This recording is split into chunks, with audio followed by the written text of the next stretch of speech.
Imagine sending your child away for the summer. It's supposed to be fun. Canoes on the lake, s'mores by the fire, late-night songs under the stars. But what if one night, your daughter, simply vanished? No scream. No struggle. Just gone. That's exactly what happened to 12-year-old Emily Carter in the summer of 2009.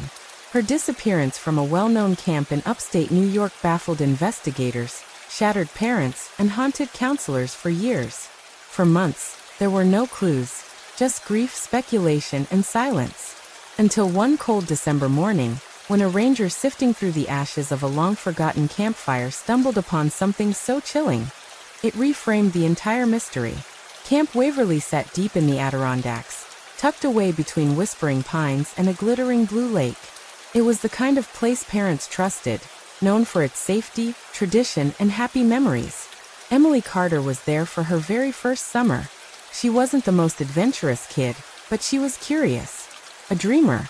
Her camp journal, later recovered, showed sketches of owls, constellations, and notes like, "Tonight I heard something outside my cabin." On July 18th, Emily's group had one of the camp's signature activities, a midnight ghost story campfire.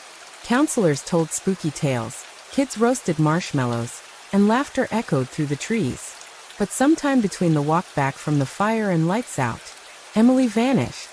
Her bunkmate swore she saw Emily climb into bed. By morning, her sleeping bag was empty.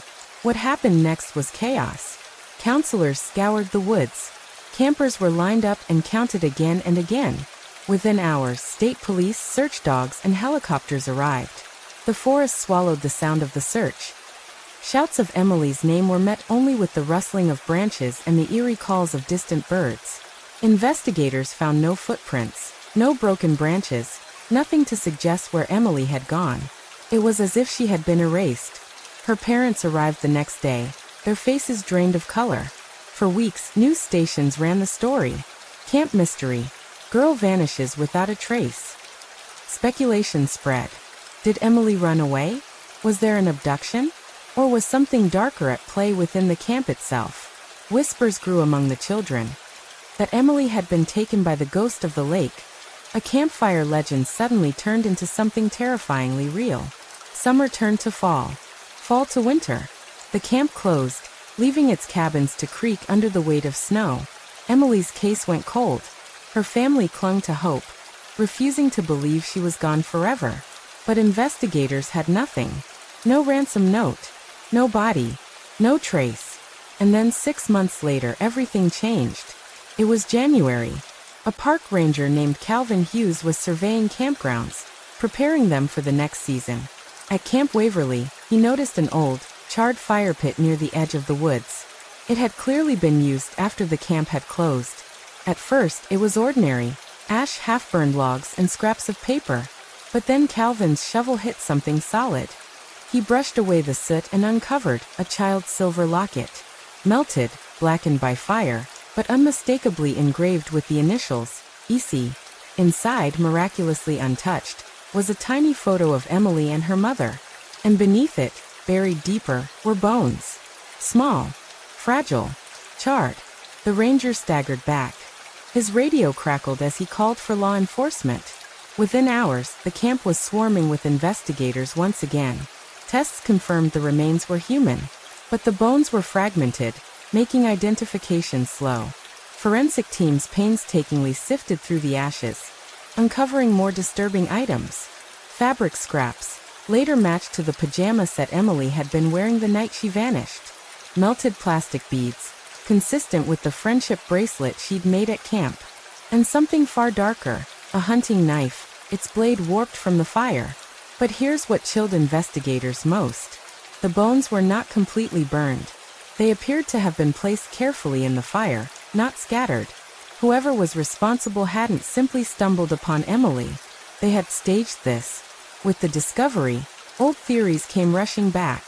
Some believed a drifter or hermit had taken Emily, hiding in the vast Adirondacks. The fire pit, used months later, could have been their attempt to cover evidence.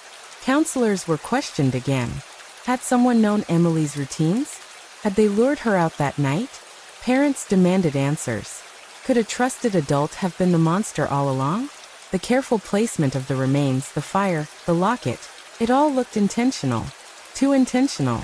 Some whispered about cult activity, or a ritual performed deep in the woods. Emily's journal resurfaced in the investigation. The final page contained a chilling entry. I keep hearing someone walking outside at night. It's not an animal. I think someone is watching our cabin. Even more unsettling, other campers later admitted they'd heard footsteps too. But when they told counselors, they were dismissed as kids spooking themselves. The counselors now faced immense scrutiny. Had they ignored signs that someone was stalking the camp?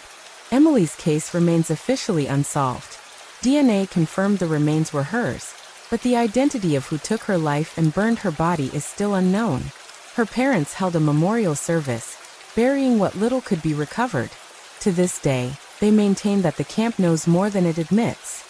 Camp Waverly shut down permanently, its cabins overtaken by moss and silence. Locals call it the Silent Pines, and teens dare each other to sneak in on summer nights.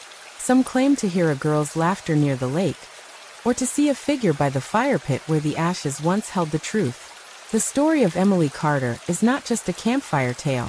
It's a chilling reminder of how quickly innocence can be stolen, how a place built for joy can become a site of terror. 6 months of silence ended with a discovery in the ashes, one that gave her family heartbreaking closure, but no justice. And the question lingers still. Who walked among those cabins the night Emily vanished? And why has their secret remained buried in the woods for all these years?